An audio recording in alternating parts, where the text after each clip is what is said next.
बेडग येथे झालेल्या प्रेम प्रकरणातून मारहाण प्रकरणी 10 जणांना गुन्हा दाखल. मिरज तालुक्यातील बेडग येथे प्रेम प्रकरणात तरुणाला बेदम मारहाण करण्यात आल्याचा प्रकार शुक्रवारी सायंकाळी घडला होता. दिलीप बाबुराव शेंगणे वयवर्ष 39 असे जखमी झालेल्या तरुणाचे नाव आहे.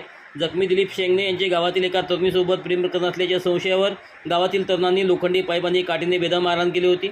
या प्रकरणी दिलीप शेंगणे यांच्या फिर्यादीवरून मिरज ग्रामीण पोलिसांनी धनाजी पवार, अक्षय पाटील, अमोल पाटील, अजय माशाळे, सागर सत्ती, प्रतीक पाटील, ऋषिकेश पाटील, सतीश पाटील, प्रशांत पाटील, अमोल साळुंके सर्व राहणार बेडग यांच्या विरोधात गुन्हा दाखल केला आहे.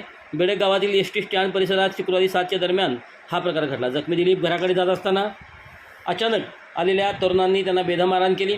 मारहाणीत त्यांच्या अंगावर वळ उठले आहेत, तसेच पायाला गंभीर दुखापत झाली आहे. त्याला उपचारासाठी मिरज शासकीय रुग्णालयात दाखल करण्यात आले होते. घटनास्थळी पोलीस निरीक्षक सोमनाथ वाघ यांनी भेट देत जखमीला तातडीने पोलीस गाडीत घालून मिरज शासकीय रुग्णालयात उपचारासाठी दाखल केले.